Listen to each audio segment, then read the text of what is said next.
Ladies and gentlemen, let's game instead of video. Konami are considering working on another Metal Gear Solid.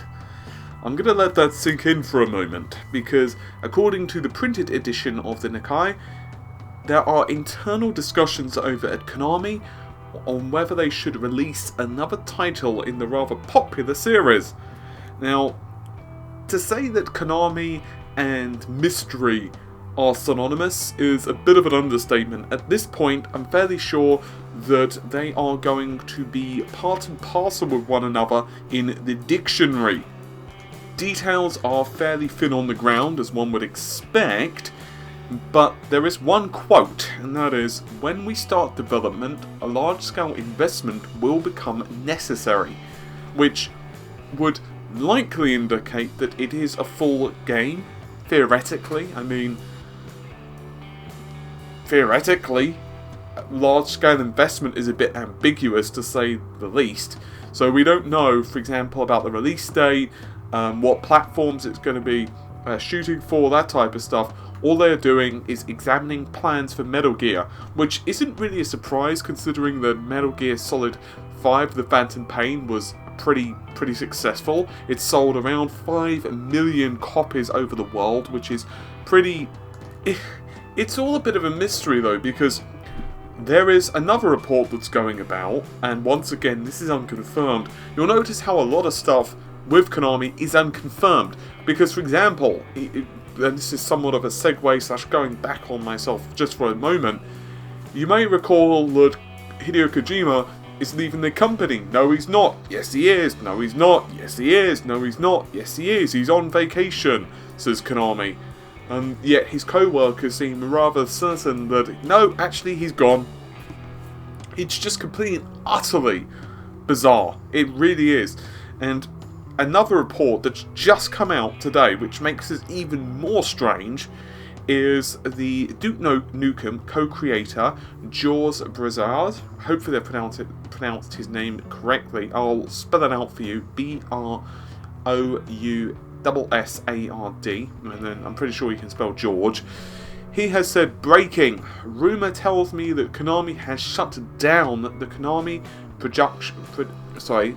Kojima Productions LA studio, taking with it approximately 35 jobs just prior to Christmas. And Sony's Computer Entertainment of America producer, Sam Thompson, who goes by the Twitter name Portable Kingpin, said, and I quote, really sad news about the loss of Konami's LA studio. Happy thoughts to all of those affected. End of an era for sure. Stay strong. And that was pretty much it. So this immediately brings several questions to the forefront. One, are they really closing the studios? Because it would appear that outsiders are saying yes. Maybe it's possible that they're going to move the productions purely to Japan, or maybe a different part of the States, or something completely different. Is Hideo Kojima going to even be involved? It's very difficult to know. From what we understand, no, he's not. Then again, Konami are maintaining that he's just on, quote, vacation / extended leave / he's chasing a goat outside, and he's, the goat's being really elusive, so he'll come back at some point when he's caught that damn goat. It's just completely and utterly unknown at this point. It's getting absolutely bloody ridiculous. I mean, we know about the whole pachinko thing. We know about the cancellation of Silent Hills, which, to be honest, has pissed off a lot of people involved. I mean, even Del Toro himself has said he just doesn't understand why the hell they cancelled it, considering they were fairly far along in development. Do I want a Metal Gear Solid without Hideo? More to the point, they've got to be wondering, if they do cancel, or if they do continue the game, but cancel Hideo Kojima's involvement, so he's no longer going to be creating Metal Gear, is it even going to work? And by which, is it even going to be marketable? Like, yeah, Hideo Kojima makes some bloody bizarre design decisions in games, and you can't say that some of his choices are not a little bit crazy, but you know what, it works. Like, Metal Gear Solid, and this is a bit of a long story, so I'm going to keep it fairly brief, but some of my best memories in gaming, especially in the PS1 and PS2 era, come from Metal Gear. For example, Metal Gear Solid 1. Some of the best moments, like, just damn, the game was, it's incredible.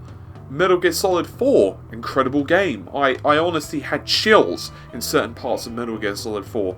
Metal Gear Solid 2, yeah, it had Raiden and, you know, less awesome. Everyone really wanted to just be Snake, but still, it was a really good game. But most of that can be really attributed to Hideo, surely. Now, once again, I'm not saying other developers, others aren't talented, but even if you got someone, let's just go to a magical fantasy land of the Pixies for a second, to say that you got someone who was just as talented, just as capable, maybe more so than Hideo. Let's even go a step further and say that you had Hideo Kojima, the perfect being. He is literally Hideo Kojima 2.0. He is smarter, he's a better creator, he's a better designer, he's basically twice as good as Hideo Kojima. Let's live in a fantasy land for a second. They put together a game. Would it do as well if Hideo was not involved? And I have a feeling that some fans may even shun the game because Hideo is not involved. I don't know. It's a complete and utter bizarre situation. Because to many people, Metal Gear Solid and Hideo Kojima, they're like interchangeable. You say Hideo Kojima and you immediately think of Metal Gear Solid. If you say Metal Gear Solid, you immediately think of Hideo. And that is kind of a weird thing, because to a lot, including me to be honest, if you said to me Metal Gear Solid, I don't really think of, oh, that's a Konami production. I don't really think that's a Konami game. I don't really feel, you know, of course I know that Konami published the damn thing. Sure, that's fine. But I immediately associate Hideo with it in my mind. So, let me know your thoughts on this one. It's a completely bizarre point of view for them to be continuing this after they've upset Hideo, assuming they have, because it's a lot of he said, she said, they said, possibly at this point. And to be honest, Konami are one of the studios that really, we know very little about their internal workings. There have been some reports about their work environments. I won't go through them in this video because you can do some googling. Most of you probably are aware of them anyway. But you know, supposedly people are monitored regarding their lunch breaks. Apparently there is closed circuit cameras. You monitor who leaves and comes in. They monitor what you're doing on your system. They will even monitor you if you need to take your laptop home to work on it, and then you have to log in via a VPN. There are dozens and dozens and dozens and dozens and dozens and dozens of these little citations, but which of them are true, which of them's not, I'll let you figure that out, because frankly no one really knows. It's just a completely weird point of view, a weird situation. Anyway, hopefully you've enjoyed the video. Let me know your thoughts on this. Would you buy Metal Gear Solid if it was a good game? Assuming it didn't suck balls. Assuming it was a good game. Maybe it wasn't quite up to the Phantom Pain. Maybe it was slightly better. Maybe it was slightly worse. But let's just say it wasn't quite up to the Phantom Pain standard for the sake of argument. Because, to be honest, that's a difficult achievement. So let's say it wasn't quite as good as Phantom Pain. But it was still, you know, not a buggy, crappy mess. It was still a pretty decent game. Would you buy it? I don't know. Also kind of curious to see what the hell would go on. Who the hell would even star in it? And by which I don't mean the voice actors. I mean, would we be seeing Snake? Would it be Snake at a different point in his life? Would it be a completely different set of characters? Let me know your thoughts and opinions on this one. What would you like to see? Well, hopefully you've enjoyed the video. I'll see you soon. Take care. Bye for now.